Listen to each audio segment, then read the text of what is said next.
Bueno, entonces, como les decía, sí, el tema de la clase de hoy es la política fiscal y el rol que tiene en el manejo de la economía, ¿sí?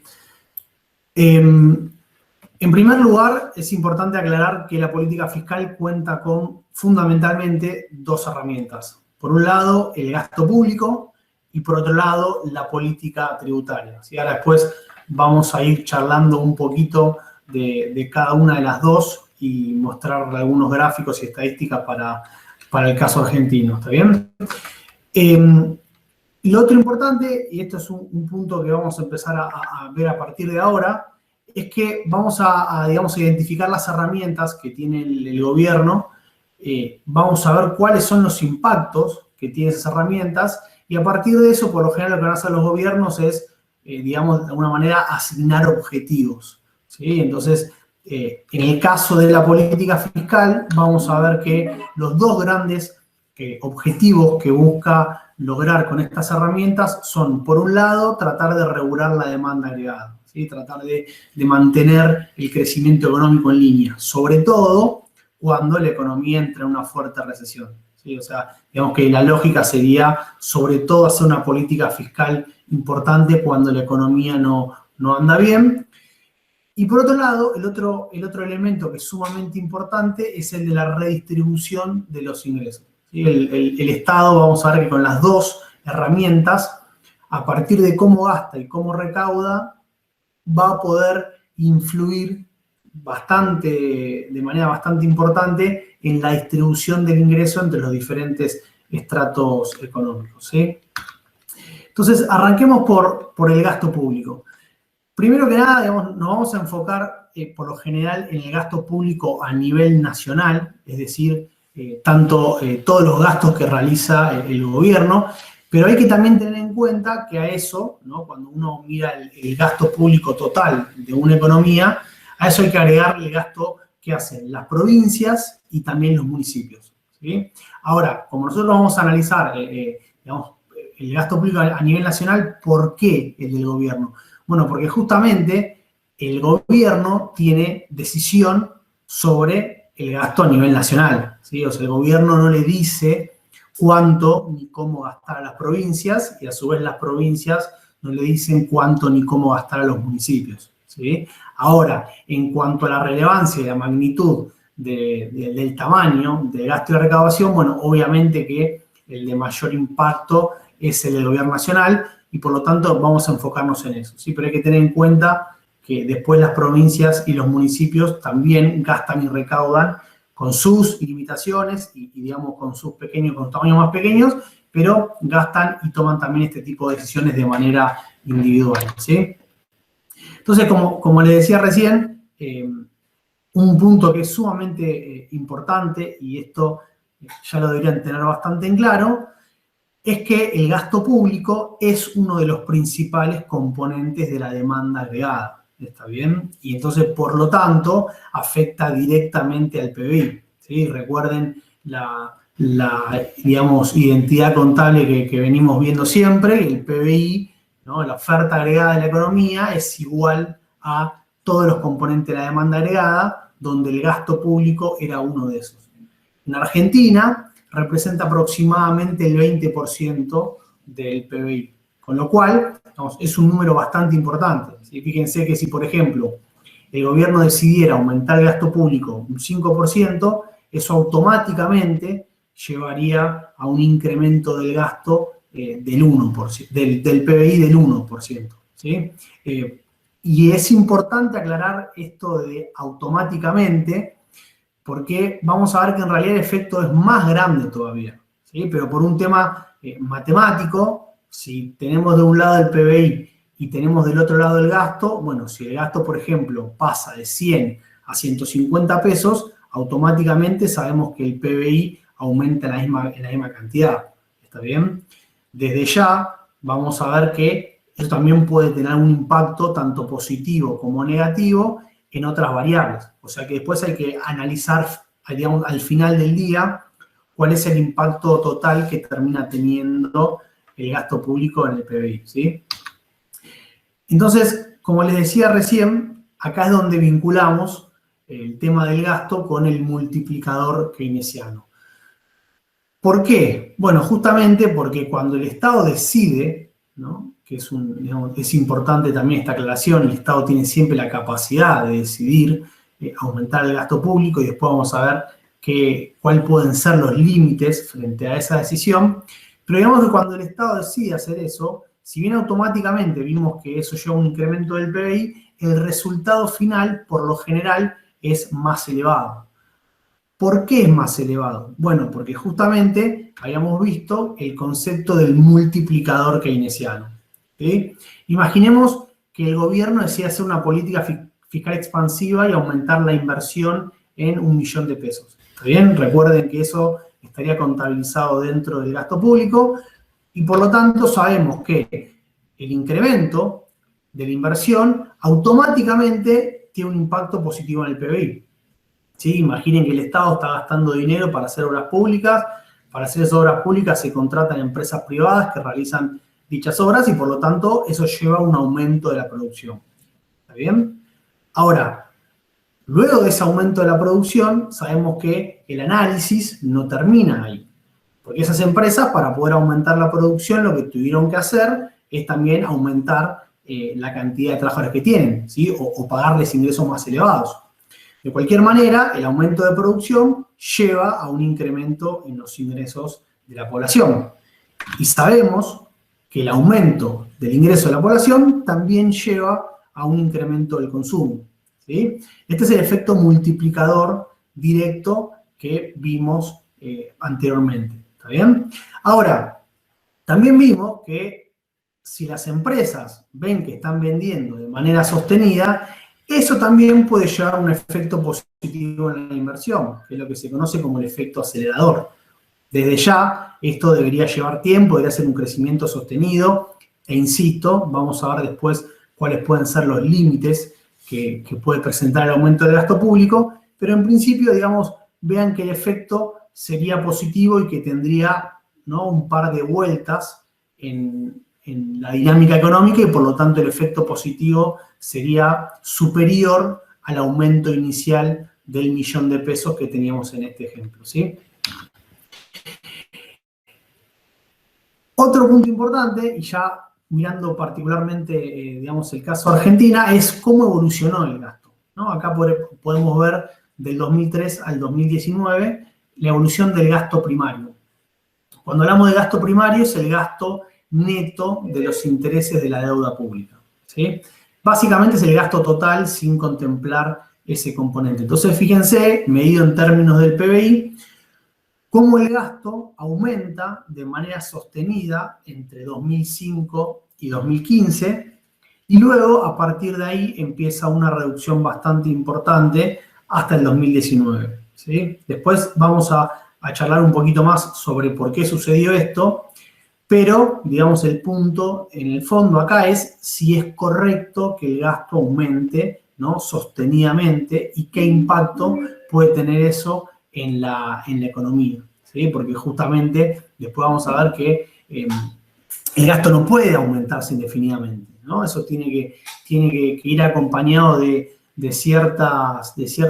otras variables que también influyen en la dinámica económica y por lo tanto hay que ver ahí cómo es esa relación entre las variables, ¿sí? Pero bueno, acá, digamos, lo que tenemos es un incremento sostenido casi por 10 años y después una reducción bastante importante. Fíjense que del 2015 al 2019 el gasto baja prácticamente a los niveles de 2008-2009. ¿Sí? O sea que es una reducción bastante importante y rápida del gasto público. Entonces, la pregunta ahí justamente que decíamos es esta, ¿no? Digamos, bueno, ¿es mucho o poco? ¿Era mucho el gasto de 2015? ¿Es poco el gasto de 2019? ¿Sí? ¿Cómo podemos hacer para, digamos, responder esa pregunta? Y la realidad es que la respuesta tiene varias aristas, ¿no? Que uno tiene que poner todas en su análisis, digamos, contemplar el panorama completo y a partir de eso analizar si es que el gasto público está creciendo demasiado o no. Entonces, el primer punto que hay que mirar es en qué se gasta. Eso es fundamental, ¿no? Esto es bastante intuitivo. En segundo lugar, hay que mirar, podríamos decir, cómo se gasta, ¿no? Porque además de ver en qué se gasta, también hay que ver si ese gasto está llegando a las personas que deberían llegar, y por lo tanto ahí estamos hablando no tanto de en qué gastamos, sino en la efectividad de ese gasto que el Estado está realizando, ¿sí? Y el último punto, que va a ser uno de los más importantes, es el de cómo después financiamos ese gasto. ¿Bien? Porque uno podría decir, bueno, si el gasto va financiado constantemente de un aumento de los impuestos, eso nos genera un déficit fiscal. Bien, pero por otro lado, también hay que discutir entonces qué pasa si aumenta sostenidamente el cobro de los impuestos, si eso no tiene también un impacto económico. Entonces, el tema del financiamiento es sumamente relevante y lo vamos a ver ahora en un ratito, ¿sí? Entonces, primero que nada, ¿en qué gasta el gobierno nacional? Fíjense, esto no lo aclaré, pero esto es para 2019. Esto es un pantallazo de los principales rubros que realiza en los gastos del gobierno nacional, ¿sí? Fíjense que el principal componente es la seguridad social. Los gastos en seguridad social, también, digamos, resumidamente se lo conoce como gasto social, es todo fundamentalmente lo que involucra las jubilaciones y la asignación universal por hijo, ¿sí? Igual, digamos, para tener en cuenta los montos, la gran mayoría del gasto en seguridad social, prácticamente el 35% de ese 39%, son gastos en jubilaciones. ¿Por qué es tan importante? Bueno, justamente porque en Argentina el sistema de seguridad social es público y por lo tanto, digamos, todas las personas en Argentina tienen acceso a una jubilación, aunque sea la mínima, pero no hay personas que estén fuera de eso, ¿sí? O sea, puede haber en algún momento del tiempo algún pequeño grupo que esté afuera, entonces ahí es donde aparecen las famosas moratorias. Pero en Argentina, hoy por hoy, básicamente la tasa de cobertura de las jubilaciones está por encima del 95%, ¿sí? Entonces, obviamente, ese gasto, su gran mayoría, es realizado por el gobierno y, por lo tanto, es el gasto más importante que realiza el Estado, ¿sí? Fíjense que en segundo lugar tenemos las transferencias privadas. Transferencias privadas, porque después ahí ven que también están las transferencias públicas, me indica a quién van esas transferencias, ¿sí? Por ejemplo, acá tenemos todo lo que es el gasto en subsidios, tanto a la energía como al transporte, como al gas, ¿sí? Y también es un rubro bastante relevante. Y fíjense que, de nuevo, son partidas que afectan directamente a la población y que también afectan directamente a distintos rubros y a distintos estratos, ¿sí? Porque justamente una discusión que es sumamente importante y que se dio bastante en Argentina es si los subsidios, digamos, son una herramienta efectiva para mejorar el poder de compra de la población. Porque si básicamente uno subsidia, por ejemplo, la electricidad o el gas, y ese subsidio le llega, no sé, a gran parte de la ciudad de Buenos Aires, que es uno de las provincias o los sectores más ricos del país, bueno, es discutible en ese caso si esa política está generando una redistribución de los ingresos, ¿sí? En cambio, obviamente, uno podría pensar la asignación universal por hijo, que va destinada a las madres, ¿no?, que tienen hijos y en calidad, digamos, de desocupados o del sector informal, que no tiene un sueldo en blanco, bueno, ahí no hay ninguna duda de que ese gasto va directamente a los estratos de menores ingresos de la economía, ¿sí? Después acá fíjense que tenemos los intereses de la deuda, como decía antes, que imagino que ya saben, la deuda se aumentó bastante en los últimos años y por lo tanto, fíjense que representa un gasto muy importante, ¿sí? Y acá la discusión también que de fondo es el Estado, para pagar esa deuda, tiene que dejar de gastar en otra cosa. Por lo tanto, hay un 15% del gasto público que no está siendo destinado a otras partidas que podrían ser importantes para la sociedad, porque justamente tienen que estar destinadas al pago de la deuda, ¿sí? Después ahí aparecen los salarios. Esta es una cuestión que muchas veces puede parecer sorprendente, ¿no? Como uno piensa, los salarios del sector público son un montón. Bueno, En realidad eso sucede más bien a nivel municipal y a nivel provincial, donde, por ejemplo, se pagan los salarios docentes y los salarios del sector de salud, pero a nivel nacional, que son básicamente los ministerios y parte de la fuerza de seguridad, bueno, no es tan relevante porque no es tanta la magnitud de empleados públicos que hay a nivel nacional. Sí, la gran mayoría, como decía, se da a nivel provincial y municipal. Por lo tanto, el gasto que el gobierno nacional lleva a cabo en salarios, en términos, digamos, del gasto total, es bastante pequeño, ¿sí? Después, como les decía, están las transferencias públicas. Eso básicamente son transferencias que hace el gobierno a las provincias para realizar diferentes tipos de gastos, por lo general obras de infraestructura o de educación. Y fíjense lo poquito que gasta el Estado en inversión pública. Esto es un tema sumamente importante y un aspecto bastante crítico, ¿no? de cómo se gasta en Argentina y sobre todo en estos años que bajó mucho el gasto en inversión pública. Bueno, todo eso implica, digamos, gastos que no se realizan en rubros que son muy importantes de cara al impacto que puede tener en la economía, ¿sí? Obras en infraestructura, obras en investigación, etcétera, etcétera.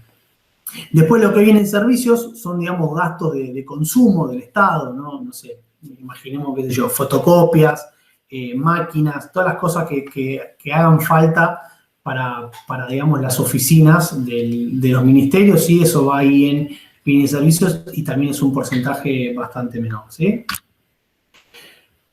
¿Cómo se gasta? Esa es la otra pregunta que decíamos recién, y esta es una pregunta importante porque justamente una de las cuestiones más importantes que mencionamos es que el rol del gasto público es el de redistribuir los ingresos, ¿sí? O básicamente lo que podríamos decir es que el rol del gasto público es que la gran mayoría del gasto, en proporción, ¿no?, vaya a las personas de menores ingresos, que son las que más lo necesitan. Entonces, ahí es donde aparece el efecto de la distribución del ingreso, ¿sí? Y este gráfico es bastante elocuente. Es de 2015, o sea que hoy daré un poquito peor, pero de todas maneras mantiene la lógica de la conclusión que vamos a decir, ¿sí? Fíjense que tienen en los dos ejes tienen el índice de Gini. El índice de Gini es un coeficiente que mide la desigualdad. Cuanto más alto es el coeficiente de Gini, más inequitativa es la distribución de los ingresos. Ahora, fíjense que en el eje de las X lo que tienen es el índice de Gini antes de que aparezca la política pública. Es decir, uno podría decir, bueno, a ver, veamos cómo, ¿no?, cómo está distribuido los ingresos antes de que el Estado salga a hacer la política fiscal. Es decir, antes de que el Estado salga a gastar plata. ¿Por qué? Porque si el Estado después gasta más en los sectores de menores ingresos, ¿qué debería pasar con el coeficiente de Gini después de que aparezca el Estado? Bueno, debería ser menor, ¿sí? Porque si el Estado lo que hace es poner plata en los sectores de menores ingresos, eso aumenta el ingreso de esa parte de la población y entonces equipara un poco más los ingresos con los estratos más altos, ¿sí?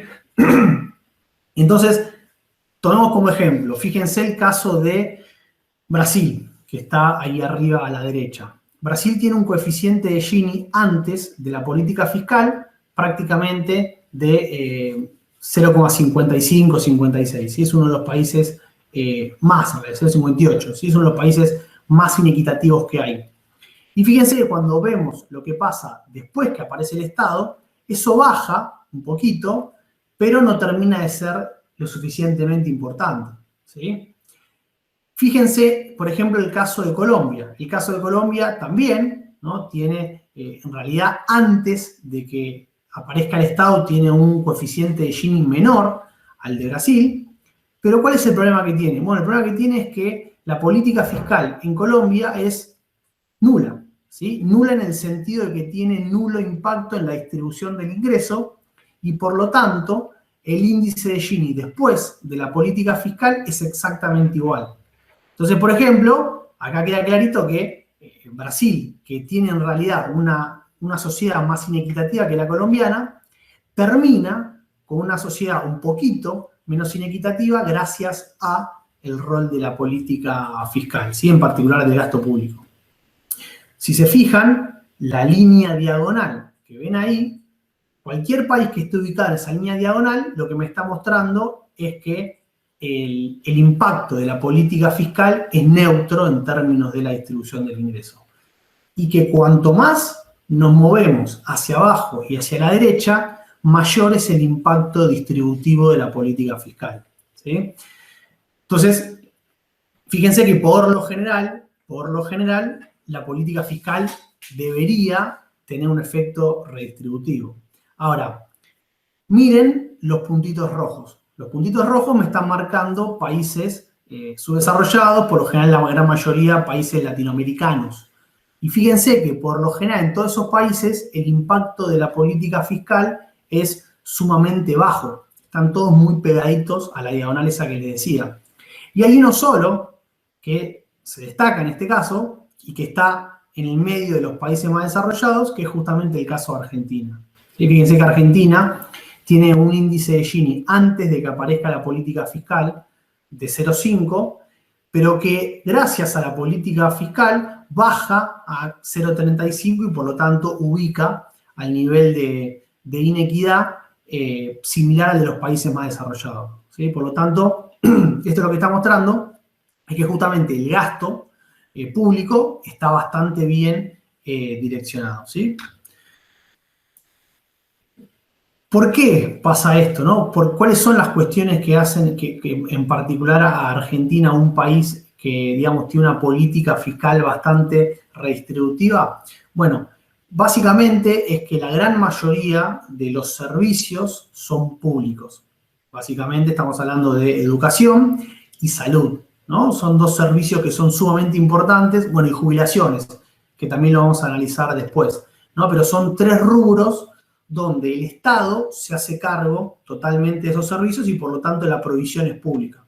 ¿Qué significa eso? Bueno, significa que las personas de menores ingresos tienen acceso a esos sistemas sin tener que poner plata. ¿Está bien? Si el sistema fuese privado de salud, bueno, vos tenés que tener una obra social. Y si no tenés el ingreso suficiente para tener una obra social, no podés acceder a los hospitales, ¿sí? A los médicos. Entonces, acá fíjense que Argentina es uno de los países donde el gasto público en salud es tan pro pobre, ¿no? El nombre la verdad que no es muy lindo, pero bueno, el gráfico no lo armé yo, porque justamente el sistema de salud es público. Y los países donde los sistemas de salud son privados, por lo general, tienen un efecto redistributivo más en favor de los estratos más altos o de los estratos pro ricos, ¿sí?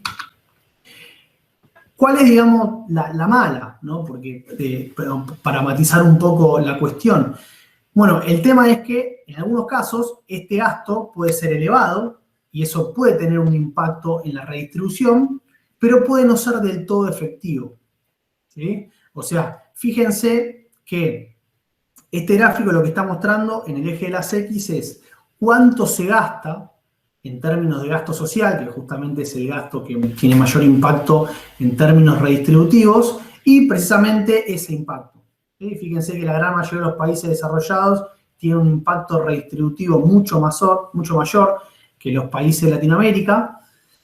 Y si bien Argentina es de los países que tiene un impacto más elevado en términos de redistribución, o sea, es uno de los que está más arriba de los triángulos azules, es de alguna manera ineficiente, ¿sí? Porque, digamos, gasta bastante, pero no tiene el mismo impacto en términos de redistribución que tienen otros países con un nivel similar de gasto social.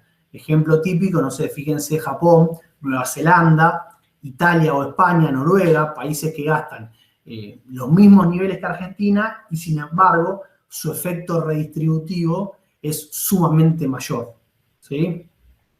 Con el vaso medio lleno uno podría decir, bueno, sí, eso es verdad, pero aún así Argentina logra un impacto mucho más importante porque gasta más plata que la gran mayoría de los países de Latinoamérica, ¿sí? Fíjense que están todos en niveles de gasto social sumamente bajo, en torno al 10% del PBI, y por eso también el impacto redistributivo es muy bajo, ¿sí? Entonces, como les decía recién, esa ineficiencia está, digamos, presente en toda la región, ¿sí? lo que pueden ver acá es cómo queda la distribución del ingreso después de que aparece el Estado gastando en, primero, jubilaciones, que ese es un punto sumamente importante. El gasto en jubilaciones, como le decía, si es público, por lo general eso hace que todas las personas del país tengan una jubilación. En cambio, los sistemas privados, por lo general, lo que hacen es que los que acceden a una jubilación son justamente los sectores medios y altos, que son los que tuvieron la posibilidad de acceder a un trabajo en blanco, ¿sí? Mientras que los trabajos en negro, los trabajos informales, son por lo general característicos de los ingresos más bajos. Después fíjense también el ingreso disponible, la línea roja lo que marca es el impacto tributario, que eso lo vamos a ver después, y justamente después tenemos el ingreso final. Entonces, lo que pueden ver es que los países de la Unión Europea y de la OCDE son sumamente, tienen una política fiscal, tanto en gasto como en impuesto, sumamente potente. Y fíjense que si bien parten de una sociedad inequitativa prácticamente como la de los países latinoamericanos, porque el índice de Gini antes de que aparezca el Estado es prácticamente igual en los dos continentes, bueno, la política fiscal hace que el resultado final de eso sea muchísimo más fuerte en Europa, ¿sí? Fíjense que la sociedad queda con un índice de Gini de la mitad del que quedan los países latinoamericanos. Entonces, esa es una cuestión a mejorar por el lado de la política fiscal. Bien. Pasemos entonces a la política tributaria, ¿sí?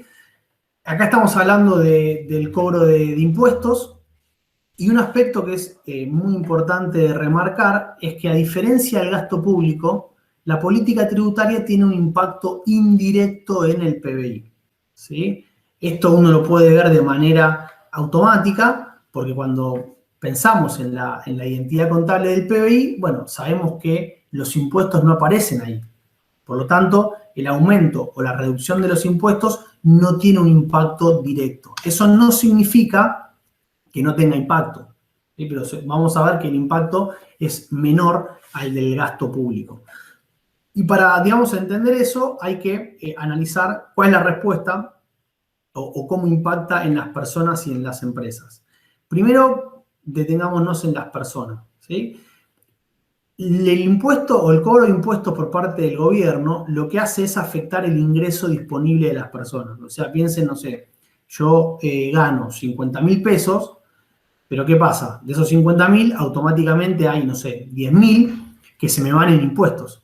O sea que mi ingreso disponible en realidad es de 40.000 pesos. Y es el ingreso que a mí me importa para después ver cuánto tengo para gastar. Entonces, el aumento de los impuestos a las personas lo que hace es reducir su ingreso disponible y ahí la cuestión es ver qué pasa con el consumo. ¿Por qué? Porque si el aumento de los impuestos lleva a que las personas ahorren menos, pero no reduzcan su consumo, bueno, el impacto en el PBI va a ser bastante pequeño. Ahora, si la respuesta de las personas ante un aumento de los impuestos es que reducen en igual proporción el nivel de consumo, bueno, ahí sí el impacto va a ser muy parecido al de una reducción del gasto público, ¿sí? Obviamente que estamos acá diciendo es cuando el gobierno aumenta los impuestos, eso es una política contractiva, es decir, tiene un efecto negativo en el PBI. En cambio, si el gobierno baja los impuestos, eso es una política expansiva porque, digamos, expande el PBI, ¿sí? Después tenemos también impuestos a las empresas. Y acá, digamos, lo que hay que distinguir, primero que nada, es si el impuesto recae sobre la producción, por ejemplo, hay impuestos que se pagan por la producción o el consumo de los bienes o los insumos, e impuestos que van, digamos, contra los beneficios de las empresas. Entonces, por lo general, los impuestos que van contra la producción lo que hacen es aumentar los precios, porque la empresa lo toma como parte de sus costos y, por lo tanto, al aumentar esos impuestos, eso lleva a un aumento de los precios, ¿sí? En cambio, los impuestos que llevan, digamos, que van por el lado de la ganancia o el beneficio de las empresas, si bien también la pueden internalizar como un costo, en realidad acá es más bien un efecto distributivo que hace que el impacto vaya directamente sobre el beneficio y es más discutible si eso lleva o no a un aumento de los precios, ¿sí? Entonces, lo otro importante, al igual que como analizábamos en el tema del gasto, es, digamos, identificar y estudiar cómo recauda el gobierno, ¿sí? Porque vamos a ver que hay diferentes impuestos y que cada uno de esos impuestos tiene un impacto distinto en, tanto en la economía como en los distintos estratos sociales o los estratos de ingresos, ¿sí? Y entonces ahí es donde aparece el tema del impacto en la distribución, y ahí la clasificación más importante de los impuestos es la que los clasifica en impuestos progresivos y regresivos, ¿sí? ¿Qué es un impuesto progresivo? Es un impuesto que básicamente le cobra proporcionalmente más a los ingresos más altos que a los ingresos más bajos, ¿sí? Y en cambio, obviamente, un impuesto regresivo es exactamente al revés. El impuesto regresivo lo que hace es cobrarle proporcionalmente más a los ingresos más bajos que a los ingresos más elevados, ¿sí? Y después tenemos, digamos, que siempre están en los manuales otras tres clasificaciones o otras tres maneras de llamar. Una son los impuestos proporcionales, que de vuelta, a diferencia del progresivo y el regresivo, sería proporcional para cualquier nivel de ingreso. Y después tenemos los impuestos directos e indirectos, que ahí lo que estaríamos viendo es si recaen directamente sobre los consumidores o no. Un impuesto directo justamente recae directamente, como su nombre lo indica, sobre los consumidores, o sea, es un impuesto que nosotros vamos y le pagamos directamente al gobierno, como puede ser, por ejemplo, el impuesto a las ganancias. Y después tenemos impuestos indirectos, que también los pagan los consumidores, pero precisamente de manera indirecta. ¿Y por qué de manera indirecta? Bueno, porque justamente lo pagan al consumir bienes, ¿sí? Justamente lo que decíamos es que hay impuestos que están incorporados como costo dentro del bien, entonces lo termina pagando el consumidor. Ejemplo típico, el IVA, el impuesto al valor agregado. También tenemos, por ejemplo, el impuesto a los combustibles. Cada vez que vamos a cargar nafta, el impuesto lo pagamos nosotros. Por más de que uno no se dé cuenta, cuando va y paga nafta, después si pide la factura, va a ver que dice ahí impuesto tanto al combustible y ese porcentaje es lo que uno termina pagando, ¿sí? Porque automáticamente las empresas lo trasladan como parte de sus costos. Acá, para que quede bien en claro lo de impuesto progresivo y regresivo, les muestro un ejemplo. Fíjense que tenemos tres casos. En cada caso tenemos una persona que gana 1.000 pesos y la otra persona que gana 10.000. Y después tenemos, en el primer caso, una paga 100, la otra paga 1.200. En el segundo caso, una paga 100, la otra paga 1.000. Y en el tercer caso, una paga 100 y la otra paga 800. ¿Sí? Mirando esto solamente, uno podría decir que en todos los casos estamos hablando de impuestos progresivos, ¿no? ¿Por qué? Bueno, porque la persona que gana más está pagando más impuestos, ¿sí? La respuesta es que no se mira de esta manera.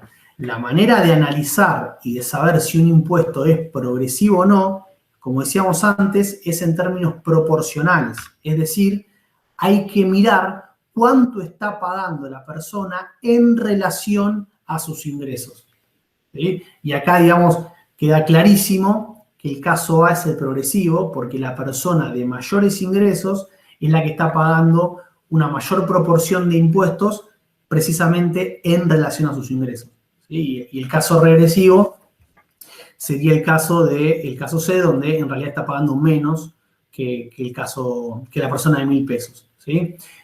A ver, ejemplos típicos de Argentina: el impuesto progresivo es el impuesto a las ganancias o el impuesto a los bienes personales, que además son impuestos que justamente el de bienes personales recae sobre la riqueza. Entonces, si vos no tenés riqueza, si vos no tenés 2 autos, 2 casas, lo que sea, bueno, no lo pagás. Y el impuesto a la ganancia justamente porque a medida que uno tiene un ingreso más elevado, la alícuota que va tributando es cada vez más alta. Y el ejemplo típico de un impuesto regresivo es precisamente el IVA, ¿sí? Ojo en este caso, porque el IVA, uno podría decir, bueno, pero la alícuota para el IVA es para todos por igual, es del 21%. Sí, pero lo que pasa es que como va contra los bienes que se consumen, no sé, imaginemos la gran mayoría de los bienes del supermercado, las personas que gastan una mayor proporción de sus ingresos en bienes, es decir, las personas de los ingresos más bajos, están pagando proporcionalmente más IVA que una persona que ahorra mucho, ¿sí? O sea, hagan la comparación entre, por ejemplo, una persona que todo su sueldo lo gasta en bienes, bueno, esa persona gasta justamente de todo su ingreso, el 21% se le va en impuestos, ¿sí? En el impuesto al valor agregado. En cambio, una persona que gana el doble y que ahorra un 30, un 40% de sus ingresos, bueno, esa proporción de sus ingresos no la gasta y por lo tanto no está pagando el impuesto al IVA, ¿sí? Entonces, por eso es que se dice que el impuesto es regresivo, ¿está bien? Entonces, miremos un poquito cómo es que recauda el gobierno. Acá el primer punto que vamos a criticar bastante, que de nuevo esto no es un caso particular de Argentina, sino de todos los países de la región, es que el impuesto que más recauda es precisamente el impuesto más regresivo, es el impuesto al valor agregado. ¿Por qué es el que más se utiliza? Bueno, básicamente porque es el impuesto más fácil de recaudar, ¿no? Justamente como las empresas lo trasladan a los precios, eso hace que haya poca evasión y por lo tanto sea un impuesto que es difícil de sacar, ¿no? Porque la idea sería reemplazarlo por algún otro impuesto más progresivo. En segundo lugar, tenemos los impuestos a la seguridad social, que en realidad son los aportes y las contribuciones, ¿no? Recuerden, como decíamos antes, la persona que está en blanco, una parte de su sueldo va directamente o se retiene, no se saca de nuestro ingreso, como decimos, bruto y neto, una parte de ese sueldo directamente se va, digamos, al ANSES, que es el organismo que lo maneja, y son los impuestos de la seguridad social. Y esos impuestos después sirven para financiar los gastos de las jubilaciones. Y entonces es el segundo impuesto que más recauda. Ahí muy cerquita tenemos el impuesto a las ganancias, digamos, de vuelta, vaso medio lleno, bueno, es un impuesto que recauda bastante, es un impuesto sumamente progresivo. Vaso medio vacío debería ser el impuesto más importante de todos, precisamente por esa característica.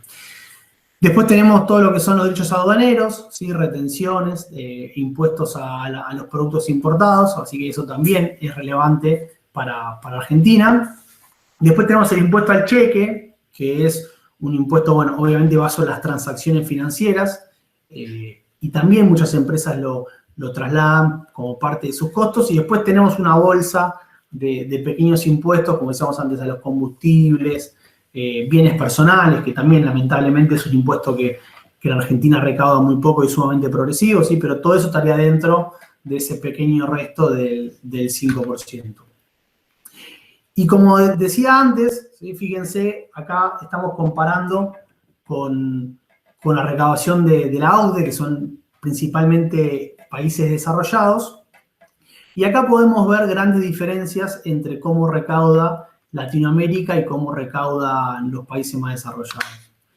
En primer lugar, fíjense que los impuestos a los bienes y a los servicios, que como decíamos antes, son impuestos que indirectamente pagan los consumidores y que se trasladan en aumentos de precio, en Latinoamérica representan el 50%, mientras que en los países de la OCDE representan el 30%. ¿Sí? Como decíamos antes, además esto tiene un impacto en términos de la equidad. Cuando antes comparábamos y veíamos por qué los países de la OCDE, no los países más desarrollados, logran reducir tanto la inequidad, bueno, en buena medida también es porque en la manera de cobrar impuestos es sumamente efectiva, y justamente acá hay unas razones, ¿sí? Los impuestos, este tipo de impuestos son regresivos, en la OCDE son casi la mitad que en Latinoamérica, ¿sí?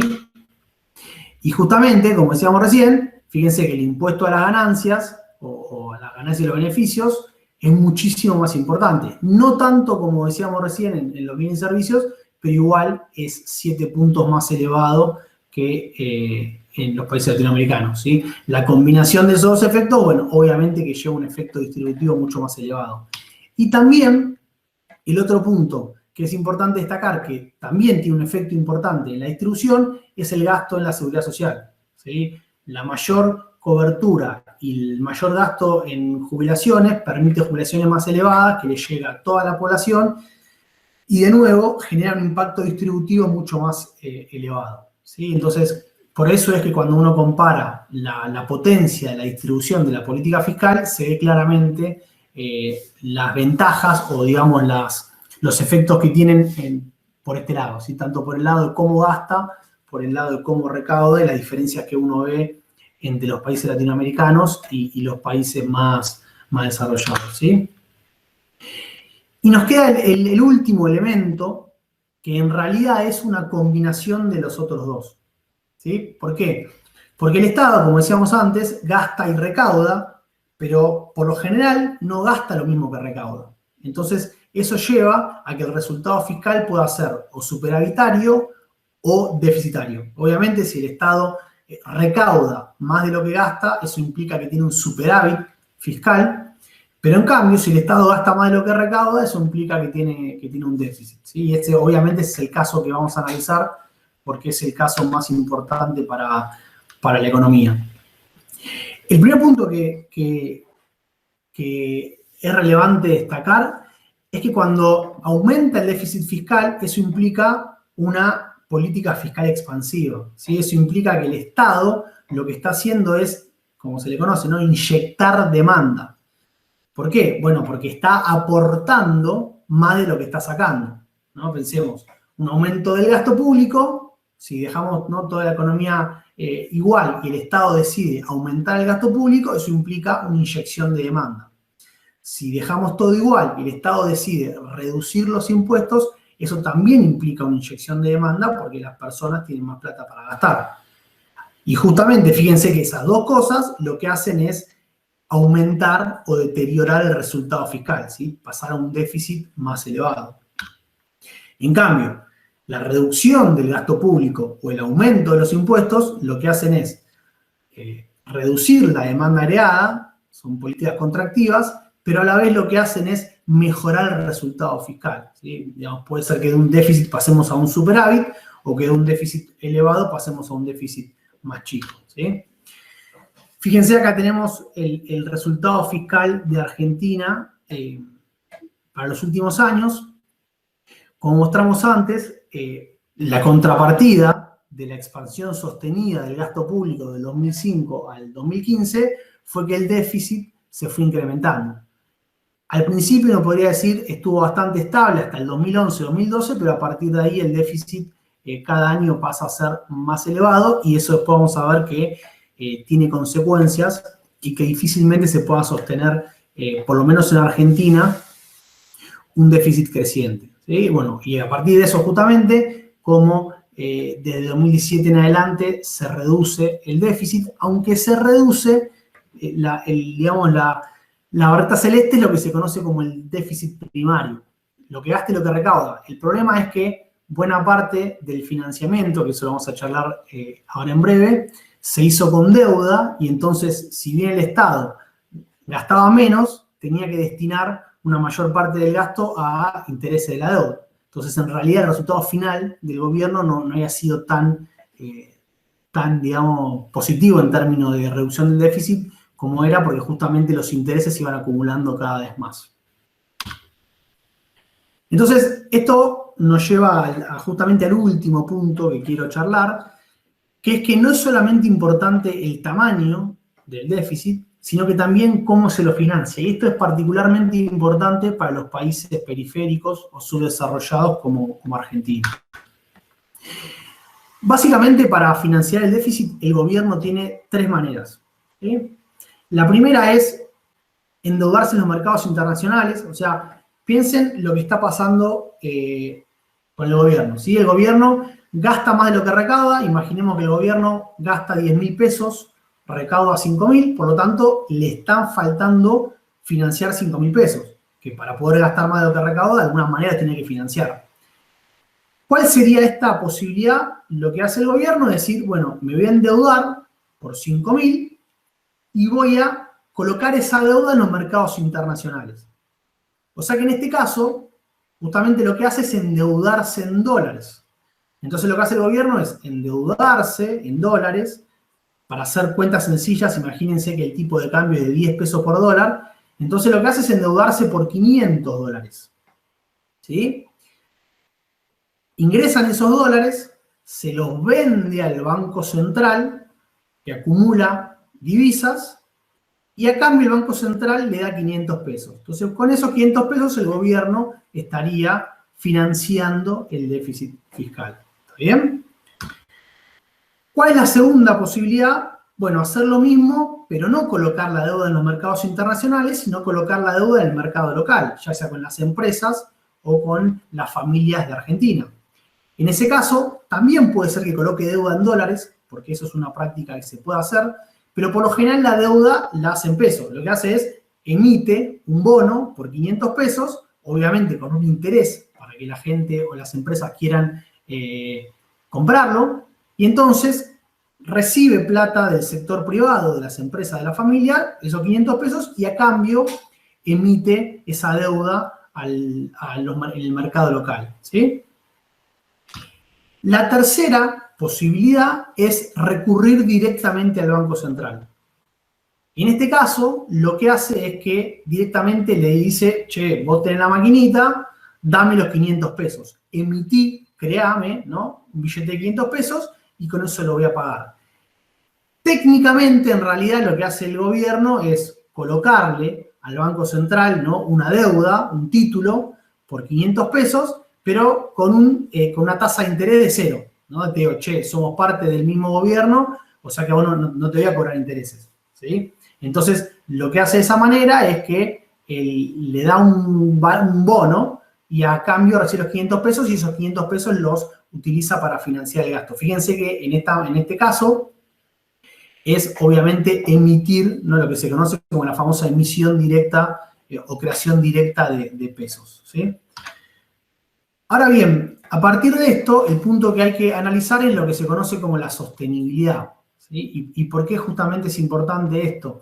Bueno, porque el aumento del déficit fiscal puede traer complicaciones en la economía, ¿no? Justamente el tema es ver cómo eso se financia. Y vamos a ver que si aumenta el déficit de manera sostenida, sea de la manera que se financie, eso por lo general va a terminar en problemas, ¿sí? Obviamente que si lo hacemos de una manera puede ser peor que de la otra. Vayamos por cada uno de los tres que vimos, ¿sí? La primera es, ¿qué pasa si yo tengo cada vez un déficit más elevado y lo financio con deuda en dólares, ¿sí? Bueno, obviamente que acá el problema es bastante evidente. Esa deuda después el gobierno va a tener que empezar a pagarla, y es una deuda que tiene que pagar en dólares, que es justamente una moneda que el gobierno no emite y el Banco Central tampoco. Por lo tanto, esos dólares tienen que salir las exportaciones, y si Argentina, como es característico, no genera la suficiente exportación, bueno, el gobierno llega a un punto en el cual no puede pagar esa deuda y por lo tanto entra en default, ¿sí? Dice, no tengo los dólares para pagar, bueno, justamente lo que está pasando un poquito hoy en día, entonces entra en un proceso de reestructuración de la deuda, ¿sí? Sin dudas, por la historia argentina y también, digamos, por las cuestiones económicas, esta es, digamos, por lejos, la estrategia más riesgosa de financiamiento, ¿sí? La otra, como decíamos antes, es, bueno, recurrir directamente a la emisión por parte del Banco Central. Uno podría pensar, bueno, esta es la mejor, no me endeudo, no tengo que pagar intereses, listo, le pido al Banco Central que me financie, digamos, directamente.